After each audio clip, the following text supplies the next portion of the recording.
Қайырлы күн достар, бүгін сіздермен осындай керемет молочная девочка тортының жасалу жолын көрсететін боламын, өз құпияларымды бөлісетін боламын. Менің каналыма тіркелуді ұмытпаңыздар. Видеом ұнаса лайк басып, мені қолдап отырыңыз. Міне бізге бар болғаны сгущенка, ұн, жұмыртқа және разрыхлитель қажет. Сгущенканың мен Смолянка фирмасыныкін қолданамын. Негізі сгущенка қандайын таңдасаңыздар, соған байланысты жақсы болып шығуы.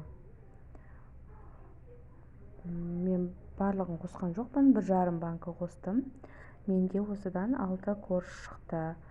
22 сантиметрден 6 корж шықты 1,5 банкадан. Осылай барлығын араластырып алып, жақсылап.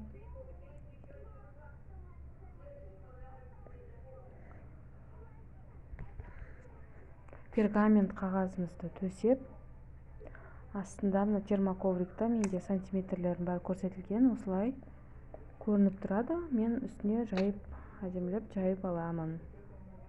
Негізі жанына көбірек шығара берсеңіздер дұрыс, себебі жаңағы жан-жағында күйгендерін, қатты болып тұрған жерлерін кесіп тастасаңыздар болады. Кольцоның көмегімен, болмаса дөңгелектің көмегімен пышақпен кесіп аласыздар. Мен кольцомен кесіп алдым. Тортты жинағанда астына кішкене крем жағамыз, тортымыз тайып кетпес үшін. Сосын осылай әр коржымыздың үстіне жақсылап тегістеп кремімізді жағып, кольцоның көмегімен жинап шығамыз.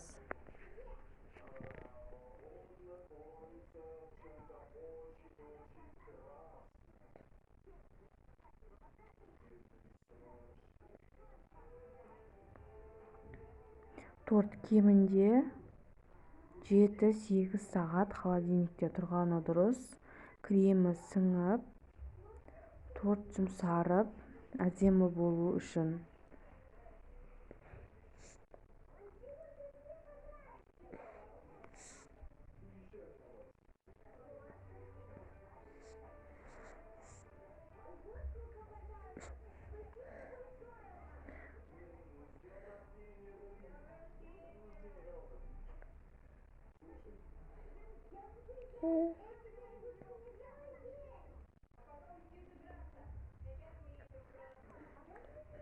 Мінекей жинап болғаннан кейін үстіне вафельный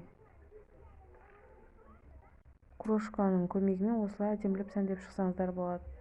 Болмаса чизбен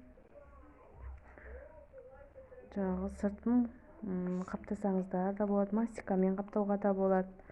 Мен алда өзімнің заказға жасайтын торттарымның 100% тексерілген өзімнің осылай рецепттерімді сіздермен бөлісетін боламын. Каналыма тіркелуді ұмытпаңыздар.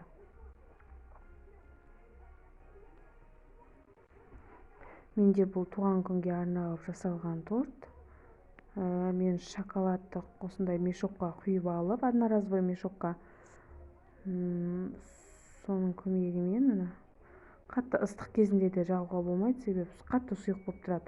Орташа қоюланған кезде барып, осылай әдемілеп жазып шығасыздар. Егер мысалы бір нәрсені қате жазып қойған жағдайда, мысалы менде 1000 жылдық құдалар деп жазылды, осы жерде мысалы р-ны дұрыс жазбай қойдым соңында дейді.